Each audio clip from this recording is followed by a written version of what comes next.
was, and it was moving out to the east. Now it has run up that hillside. You can see those huge bellowing clouds of smoke. And this is one of the things, too, that we've been talking about. Maybe because of a little bit of the altitude and also clearly because of the heat, that header, that's what they call these big plumes of smoke, are actually starting to climb. They're actually starting to get some altitude. So the wind's a lot less at altitude, but the winds down on the ground, you can see that in some of those shots, those palm fronds just kind of almost laying over. As far as the fire goes, well, it's definitely moving from the east to the west. We started out in this area over here. I can actually bring up the map again. Hopefully I don't hit the wrong button, but there you go. And so the fire kind of started in this area. When we first arrived, right here at this location was the spot where all the firefighters were basically staging. They've moved out. They've made their way down Balcom Canyon and on Bradley out into that fire area and are doing structure protection, taking care of hot spots, doing all that they can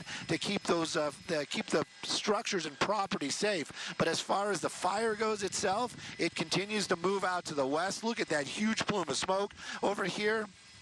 It's also moving its way to the south, and you're starting to see a little bit of that black smoke. This is a different type of agricultural area. They have those little huts out here keeping the vegetation, the lighting separate. Maybe I'm not sure what they're growing, but that's going to be plastic, and I really think that as soon as the flames get close enough, that plastic's going to start to burn. But again, this is all vegetation, and this is farmland, and these people understand fire behavior. And you can see the roads in the area. Those roads aren't there.